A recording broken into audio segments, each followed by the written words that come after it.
You know, I can carry all this stuff up into the mountain with me. All these tools I have here. I could have this plus more. And I got my pistol on me. Like, I have all these tools with me that, if I know how to use them, will help me to survive. But if I don't know how to use them, it's dead weight.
Yeah, give me some good boys.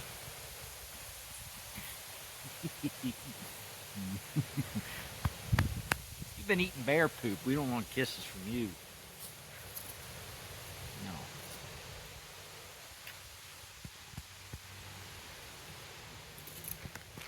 No. Alright. What's up, guys? Howdy, folks. I've been wanting to do a video like this for a long time, and I don't know how the sound's going to turn out. I'm sitting up on top of a mountain right now, and it's windy up here. It's a windy fall day, a beautiful windy fall day. I hiked a bunch of tools up here, not a whole bunch, but enough to notice I was hiking them up on my back. Different things. So like I said, I've been wanting to do a little video for a long time. It's been on my mind about tool combinations for, you know, survival and for bushcraft. Like, for me, it's more of, it's just day to day what I bring out with me, and it's just basic knowledge I feel like everybody should know. It's not, you know, I think of bushcraft as maybe somebody, you know, somewhere in a big city or even a smaller city, but in a city that has to drive out to the country or out to the mountain, and then they go out there and carve a spoon, make a seat, whittle on things. You know, I'm out here every day. I take my dogs out for a couple walks a day. We go out early in the morning, usually go up and watch the sunrise over the mountain on the other side.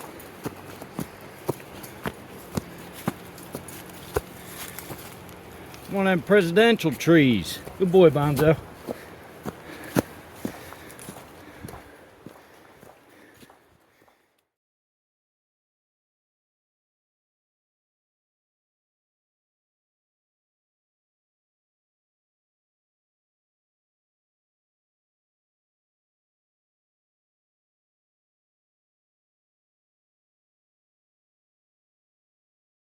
So, can't see through the tree line, but to my left, there's a set of mountains over there that I go up there and watch the sunrise from over here, which is pretty nice. Sun comes up over back behind me, and then back down over the mountains where I go watch the sunrise. But I'm gabbing a little too much. What I want to talk about is different combination of tools to bring out into the woods that I like to bring. And there's a lot of different combinations. These are just combinations I like to bring. It's not necessarily the best or the smartest. You know, everybody's got their opinions. This is just my opinion on different combinations of tools to bring out in the woods, up in the mountain. And that's for my wooded area. You know, I'm in the mountains of East Tennessee, and there's a lot of woods, there's river. You might live in a place even farther south that's a little swampier, a little wetter. not as cold, or farther up north where it gets extremely cold, like it's mid-October, getting to be late October, and I bet you some of my friends way up there in like Maine and up north, it's already getting chilly.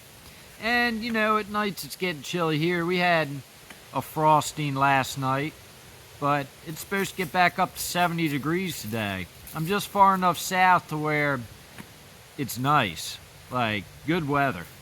So I'm gonna need different tools than somebody might need in a different place, or if you live in the desert or out in the Pacific Northwest, I'm sure people use different sets of tools, and you can kind of swap things in and out.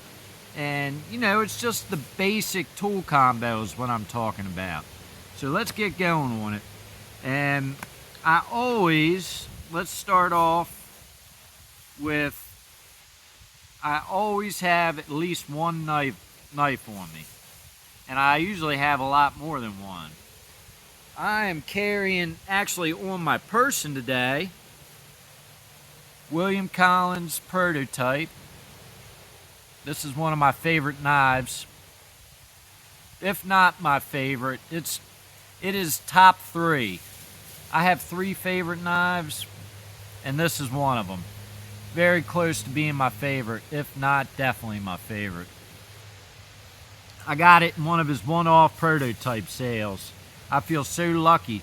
I actually practiced scrolling down and clicking on this blade to be able to buy it. Like, I practiced all morning, slinging my finger down, hitting on the right link, hitting pay, and winning it. And I actually won it. So that was my secret. And this is like kind of a, you know, I don't consider any tool one tool option, but you know, this could be a one knife option. It's 3/16 inch thick. It's heavy duty, but it's also very slicey. Like the way William Collins does his knives, like they can be beefy and tough, but also slicey. This one's an 01 tool steel, which I really love it being in carbon steel. If I had to, there's a lot of other options I go for before doing this. This would be like a completely last resort, but I could probably bang a spark off of the back of this and get a fire going. It'd be so hard though in the area I'm in, because things usually are still damp. Like it rains here. Like it's not like I'm out where you can make yourself look good doing a hand drill with stuff that's completely dried out. Like zero humidity, zero moisture in the wood. Gotta be careful. You get a spark on the ground, you might cause a wildfire. Like that doesn't happen here. That doesn't work here, because everything's humid and damp. Like down at the bottom of this mountain, I got the river there. It's obviously a little drier up here than down there, but, and I can do bow drill fires, and that's probably, well, I would probably try and do a bow drill fire before banging a spark off the back of this knife, because I could create more of an ember with a bow drill fire than just trying to knock one tiny little spark off here to catch some tinder if I was out of everything else. I don't know if that makes sense. That's just the way I think about it. But this, for a knife, this could be a one knife option to combine with the other tools, in my opinion. Awesome, awesome blade. But I'm gonna stop ranting about my knife. So that's what I have on my belt. And in my pocket, I have a SAK. So I have a smaller locking blade on here. And this also has, you know, a couple other handy things, like toothpick, tweezers. Even has like a little mini saw blade on here. Lots of neat stuff in this little package. I don't use pliers too much. Like, I like carrying a multi-tool, but I really don't have the need for the pliers unless I was like stranded up in the mountain and I found some old chicken wire fencing and needed to cut some off to fabricate something. Or if I was trapping, like trapping and hunting maybe. But day to day, where I live, this is all I'd really need. I don't need the pliers. It'd be nice to have it to fabricate different things, because no matter how far out in the mountain I go, I'm always going to find some trash. They did a lot of mining and different things way out here, so you never know what you're going to come across up on the top of the mountain somewhere. They logged these mountains back in the day, so might find something neat. But day to day, so basically I have my heavy duty full tang belt knife.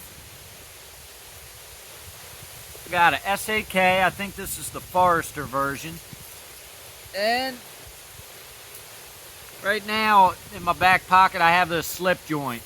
I got the flea market not too long ago. It's an old Kissing crane, and I really like it. It's a cool knife, so I've just been carrying it more for nostalgic reasons. You know, I'd be happy to have this if I was in a place where I couldn't have a locking knife, which I think is absolutely crazy, but it is what it is. Like, that's what you call a tyrannical government, when they don't let their population even have a locking knife. Like, get in big trouble for having a recon one with a triad lock. Like, I don't know. I feel lucky to live in America. No matter how screwed up things have gotten, and how crazy people are, and how much we're kind of swirling around the toilet bowl, getting ready to go down into the sewer if we aren't already there, there's still a lot of illusions of freedom, and we still have more freedoms than the rest of the world. So everybody, you know, sometimes I have to check myself. There's still more freedom here than anywhere else in the world. We still live in a really good country. We've just got to kind of hit the brakes and get back on track, which I don't know, might be too far gone, but that's for another day and another talk. So yeah, a little slip joint in my back pocket. It's not a locking blade, but just something I have. So I have 3 blades on me. And actually, in my belt pouch, I have a little knife, which I got on me as well. I have a little knife that I fabricated. So I have 4 knives on me. I love knives. But let's get back to combinations. So when I'm out in the woods, I always try and have at least one good knife on me. And then I also at least either have an axe or a saw. Now I usually, this time of year before it gets too cold, I just have this Pocket Boy, Silky, and I don't even know what size it is. Pocket Boy 170, but just big enough to kind of help get through a little bit. This could help me build a shelter, you know, process a little bit of smaller wood, maybe like wrist size. You know, if you're getting into anything bigger, it's just going to take too long. But you know, maybe something around the 2-3 inch size for a quickie fire. This time of year, smaller saw will work. Now in the middle of winter, I like to take this out with me. 21 inch Agua folding buck saw. And I went and bought a blade that is more of a hardwood, softwood, green, seasoned. You know, it's more of a middle of the road blade. But, you know, I can process through some serious wood with this if it's a super cold night. And I can even, like, if I want to get real crazy with it, I can saw up some rounds. And then, depending on which axe I have with me, if I have this big old axe here, big old axe for taking out trekking with, this is a 2.5 pound head on around, I'd say a 27 or 28 inch handle. So this is more boy's axe size, maybe just a slightly bigger than boy's axe. And really, I could skip the saw having this axe, because I can buck through some wood. There's lots of times where like sawing through wood just takes too long, where if I was bucking through it, you know, it'd go a little quicker. It's nicer to be able to saw rounds and then split them down and process. Kind of conserve your wood. But, I mean, there's both ways. This weighs a pound. This overall weighs about 3.5 pounds. So you're looking at 4.5 pounds right here worth of tools. But in the wintertime, when your life depends on it, this counts. It's worth taking out there. In the summertime, I might just take this little guy and a smaller pack axe. This guy right here, Holtzbrook Acre. 1.5 pound head. I'm not going to do any serious splitting, but I can split down the rounds that I saw up with this little knife. You know, maybe 3 or 4 inch in diameter rounds of wood. I can split through that. I can create kindling with this instead of using my knife to baton. You know, you get yourself up on a log, kind of like this, and you pop through. So this you can also, might almost be faster to skip even sawing things and just go straight to bucking it up with this little axe and then splitting it down. So depending on what time of year it is, I might just skip bringing the saw together and just bring a pack axe like this. Or this is kind of shorter handle. What are you doing, goofy boy?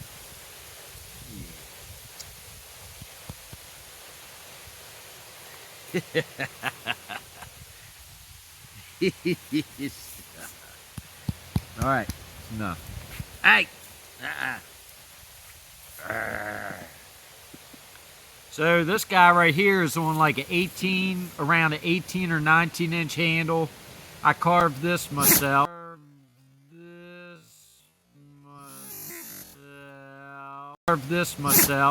Oh, I just got sneeze in my face.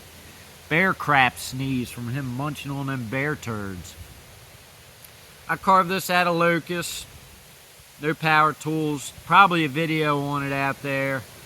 And this is a 2-pound head. The Council Tools Woodcraft pack axe. The handle is just long enough that if I saw up rounds, I could split through some rounds. I could also use this to help me build a shelter.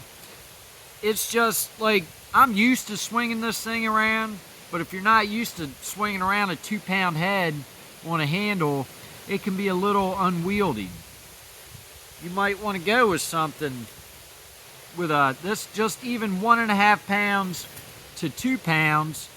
You can notice the difference. And then of course 2 pounds to 2.5 pounds.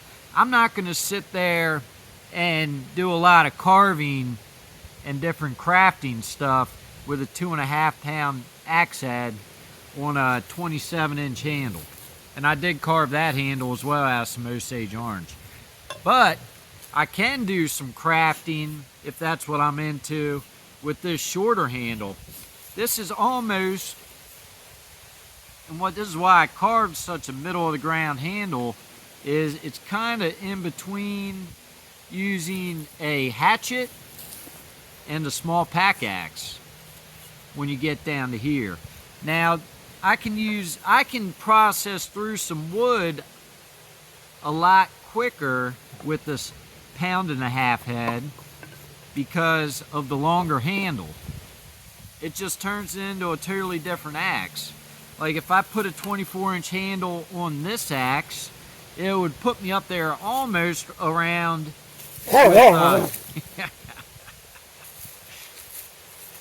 it put me up there almost, I just lost my train of thought. Burgle's a cracker. Get out of here. Come on, Burgle. Knock it off, dude.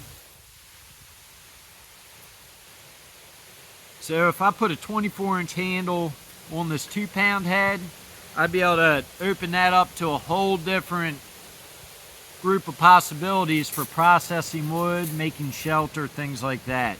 But I could still get away with it. You're always going to give something up for something else. So it's a matter of finding the right combination of tools for you. You know, I might, or you might, only have a smaller belt knife. This is a Hobo Forge Puko. It's about a 4-inch blade, 4-inch handle, and it is a full tang fixed blade. And this is a great little knife. Like, this is one of my favorite smaller belt knives. And you can definitely do a lot of whittling, carving. I've skinned a couple raccoons with this thing. There's just enough belly right there to be able to, you know, process through some game even. If I go deer hunting this year, I might even take this to process a deer. Might get a little crazy with it. See how it works. I'm sure it'd work great. But this is such an awesome little blade that maybe this is what I have, and I'm not going to be doing a lot of batoning and things with my knife. I don't want to damage the edge. I don't want to compromise the blade, break it, trying to bust through some oak, something crazy, some locust. Why ruin that fine edge, especially if you don't have a way to resharpen it, when you can bring out, you know, a larger pack axe and a saw.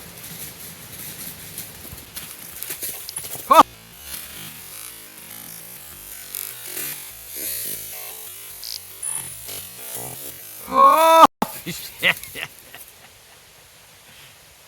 Knock it off.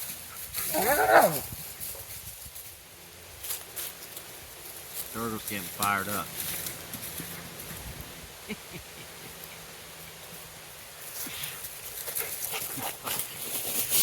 Messing with Bonzo.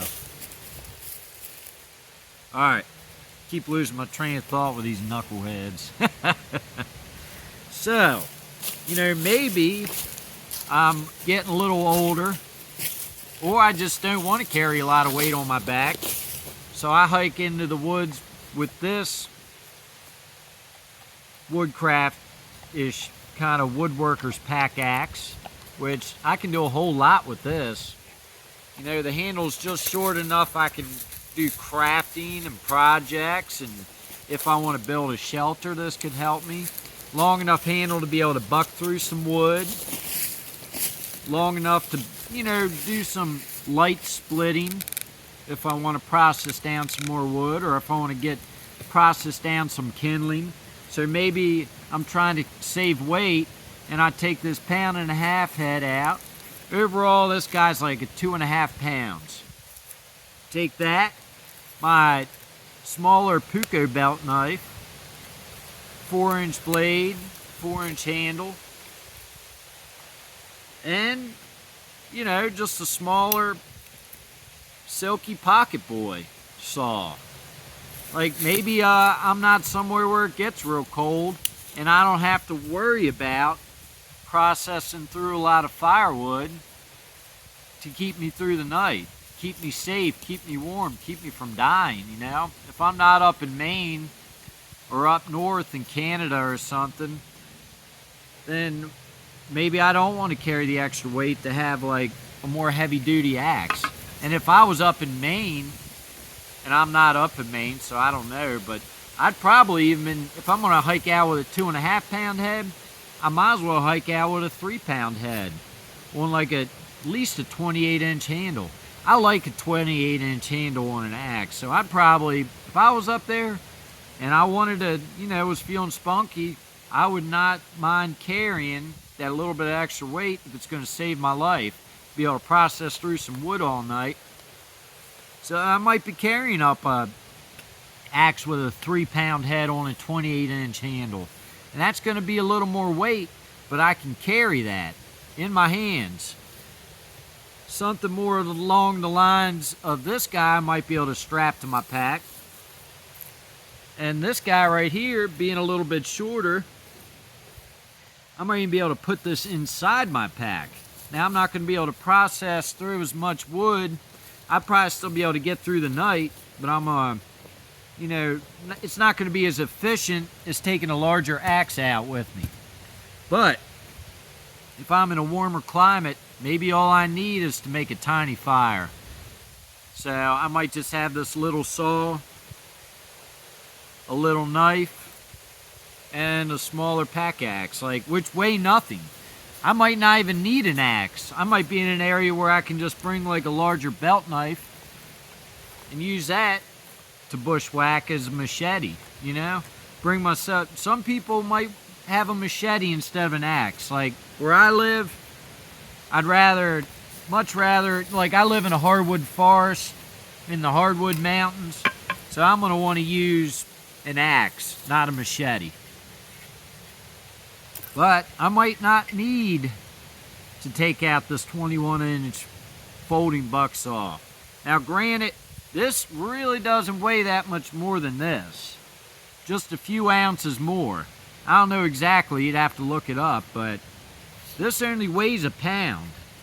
And I'm sure this guy here is probably a little over half a pound. I don't know exactly. Maybe, let's say this is 10 ounces and this is 18.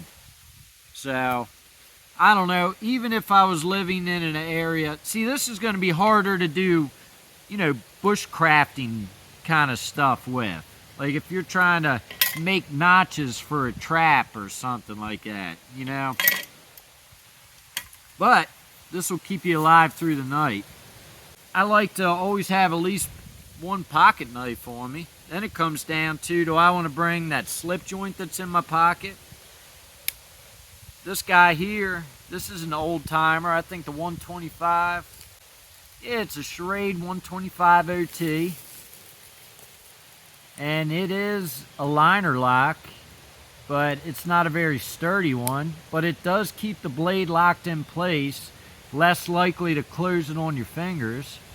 This just isn't a very sturdy, tough blade. But it's slicey, and it's got a clip point. And you know, if you're out hunting, this might really help you out.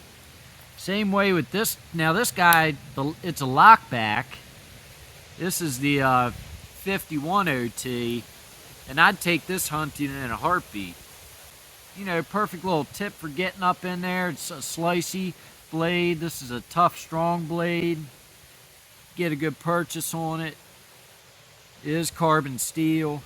So you got different.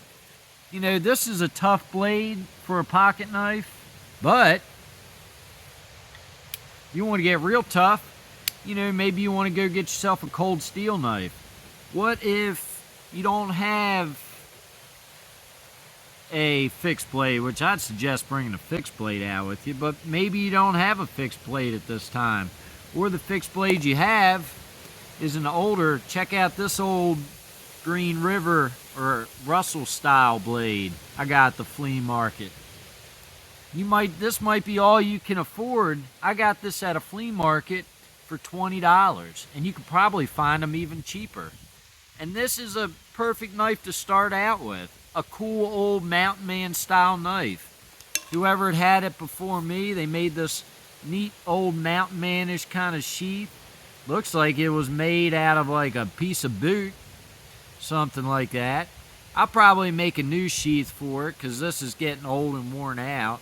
There's holes in it down here, the blade's poking out, but it's still neat. It was a quick little makeshift sheath somebody made. But maybe you have, this is a full tang blade. It's a little under 1/8 of an inch thick, so it's not going to be super sturdy. But if you have this and a pack axe with you, and a folding knife, 2 knives, a pack axe, and maybe a folding saw, maybe that's all you need to get by.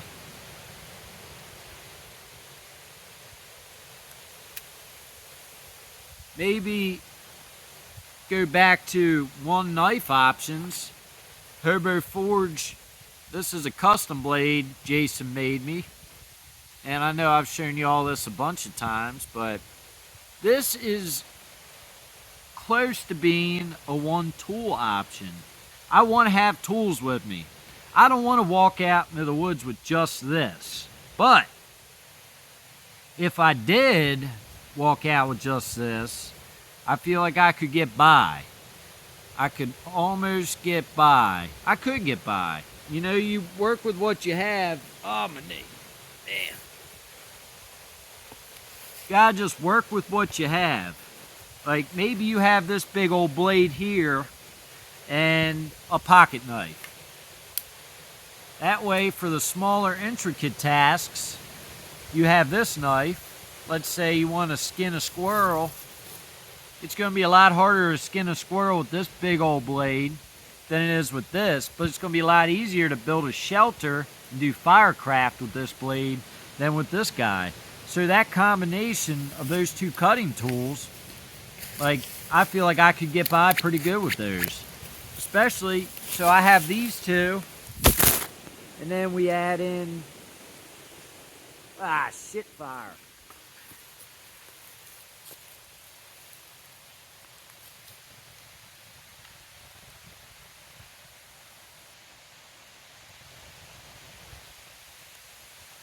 Once again, I lost my train of thought. Can anybody tell me what I was talking about? Just kidding. But, let's see. If I have this big old blade out with me, I probably, I could get by. I don't want to baton with my knife, but I could baton with this knife. It's heavy duty enough. This sucker's about 5/32 inch thick, and it's leaf spring steel, as far as I know. And this is tough steel. Maybe I could skip bringing an axe out if I felt comfortable batoning with my knife and I didn't want to carry an axe.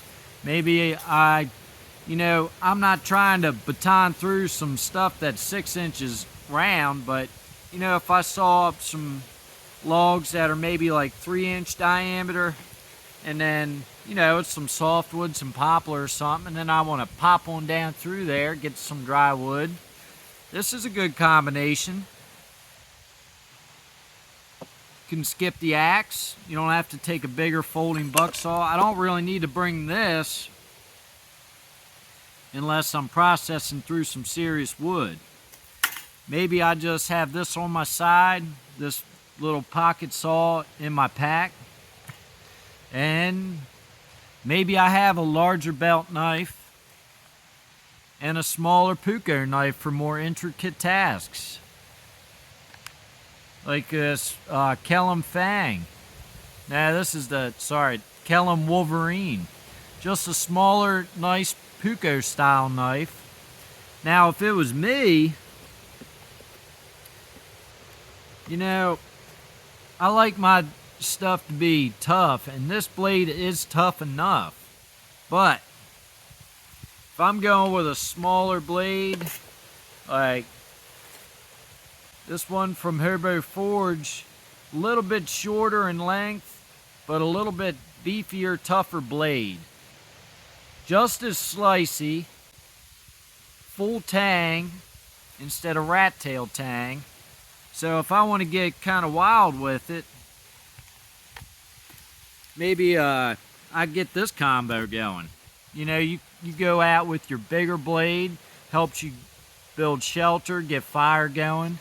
And then you got your smaller blade, skinning, field dressing game, maybe doing some notches or carving. And that's a heck of a combination there. In my opinion, that can't really beat this combination. Like, you got your smaller belt knife, your larger belt knife, and then maybe, you have a nice little, then maybe you got your SAK in your pocket with a little saw and stuff, tweezers and all. This is a nice tool combination, and it doesn't weigh that much. If you're worried about the weight, then maybe you have to consider your options differently than somebody who isn't worried about how much weight they're carrying on their back. Because it definitely adds up. And the older I get, the more I think about cutting weight in certain areas. Like if I want to add this 3.5 pound overall axe to my setup, I have to shave that weight somewhere else. I don't have to, but it's nice to be able to, I want to enjoy my hike. I want to enjoy it. I don't want to feel like, I'm about ready to die halfway up. But also that goes to just like, you know, train. Get out there, and it's fun to go out and hike around in the woods with your gear on your back, in my opinion. And it's good for you. It's a free gym membership. And you can go out, you get to use your tools, you get to learn, you get to practice. Because one day, the way things are going, what if something crazy happens? And you have all your tools, but you don't know how to use them. You know, I can carry all this stuff up into the mountain with me, all these tools I have here. I could have this plus more. And I got my pistol on me. Like, I have all these tools with me that, if I know how to use them, will help me to survive. But if I don't know how to use them, it's dead weight. Like, then I would have 30 pounds worth of dead weight sitting here in front of me. And what good is that going to do if I don't know how to use my tools? Even if you just go in the backyard and start carving and whittling on a stick like William Collins says. You know, you just get out and use your tools. Get out and you can, it's easy to go in the backyard and start carving on a branch from a tree. Maybe you live in an apartment building in the middle of New York City. Like, but that doesn't mean you can't sit up there and whittle on a branch. You know, you can still work on whittling and carving stuff and get good with your knives, because that can be a health hazard as well. You know, same thing with, like, if you're swinging a big old axe around out in the woods, you don't want to compromise yourself by putting this thing through your foot. Like, what if, like, I'm about 3 miles from being back home. I'm about 3 miles from the hostel. If I put this thing through my foot up here, I'm in big trouble. I'm in big trouble. What am I going to do? You know, I might not be able to carry my gear back down with me. But what if I'm like way out in the mountain and I put this thing through my foot and I have no way to call, no way to get out? You got to think about these things. Practice makes you better, and it also makes everything safer. I mean, granted, I cut myself all the time with my knives. It's what happens. I'm using sharp, shiny objects, you know? I'm going to cut myself. If I'm using it, my motto is, if you ain't cutting yourself, you ain't using it. Because that's just the way it is. Like, I cut myself with knives all the time. Not on purpose. But it's kind of like, it's bound to happen. And maybe I could be a little bit more safe. But I try and be safe and also, like, take risks. Just take careful risks. Like, if you're cutting towards yourself, you know, just make sure to start off slow and focused, and after a while it becomes second nature. You know, people are taught not to cut towards themselves, but if you do it the right way, then it's a great little, you know, skill to have in your pocket to pull out. Maybe you need to whittle something, notch something. So I've been sitting here probably rambling for a while. One other thing so if I'm bringing all these tools out with me, there's one other thing to consider, and that is a way to maintain those tools. Like, I bring this big old axe out with me and I'm out for a while. What if I ding this thing on a rock, get a big old chip in it, or dull it somehow? I need a way to sharpen this, or this becomes dead weight. I always try and bring at least, this is a little chainsaw file. A little flat Swiss-made still file. They come in 2-packs. I got 2 of them for like $11. I need to go back out to the store and buy some more. Great little file to have to take out with me that weighs barely anything, to be able to touch up my axe bits. Can't beat it. I could bring a full-size file out, but this does the trick just as well. So, like, little file, how to maintain your knives. I usually carry DMT diamond sharpeners with me. That's got a coarse and a fine side. And in my opinion, and a few others, this is all you really need. I don't need to be get my blade so sharp that it splits hairs. That's silly. 1 or 2 swipes on a piece of wood and you've dulled your blade. You make that fine slicey edge is not going to last the way a working edge will. Just using your coarse side, and you don't even really need to use the fine side. Get a toothy edge that's going to last longer for doing tasks. You don't have to maintain it as much. I also like to bring just a little ceramic rod out with me. You know, a lot of times I don't even need to take any material off of my blades by sharpening them. I have this little ceramic rod, and if I need to hone my blade, I hone my blade. You know, you use it a little bit before I put it back in the sheath, or in the evening, you know, you bring that edge right back to where it was when you first sharpened it. And this doesn't weigh anything. This was a longer ceramic rod that I broke off to be able to stick this in my pack or my pocket. Also, like these nice little pen-sized diamond sharpeners. Like, this is a good little tool here too.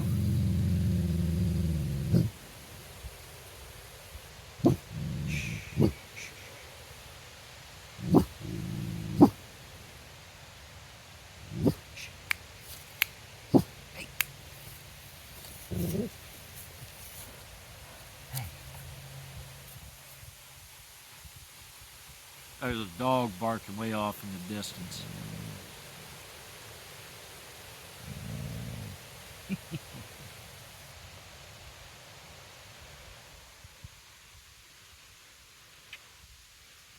Yeah, little diamond sharpener. Touch your blade up. This works really handy for this tracker knife from Hobo Forge. You know, I can get up in there and keep it nice and sharp up in this little area right here.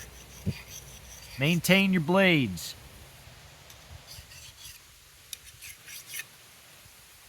Keep it sharp, and it'd be less likely to slip and cut yourself, in my opinion. But I don't know if y'all got anything out of this. Like, also, like if you're out hunting, I'll show you. I didn't show you this knife. Old timer deer slayer blade. You know, if I'm out hunting, this would be a nice little hunting and skinning knife to have. It's a very thin profile and a slicey profile, but if I'm not using this to beat through some wood with, and I'm just using this on some game, and I have a pack axe or something out with me to process firewood, I'm good to go. You know, you have this knife, maybe a smaller pocket knife. This would be an old combo, huh? Old timer folding pocket blade, and the deer slayer. If you're out hunting, can't go wrong. It all depends on your applications, what you're doing. But I guess I'm gonna get all geared up, packed up, head on back down the mountain in a little bit. Maybe we'll get lucky and see this bear move through here, but I don't know. What do y'all think? What kind of combinations do you like to use? Do you use machetes, or do you use pack axes, pack knives, full-size axe? What do you take out in the woods with you? I'd like to know. I appreciate y'all watching, especially if you made it all the way to the end of this video. And I'll be sure to catch you on the next one. See ya!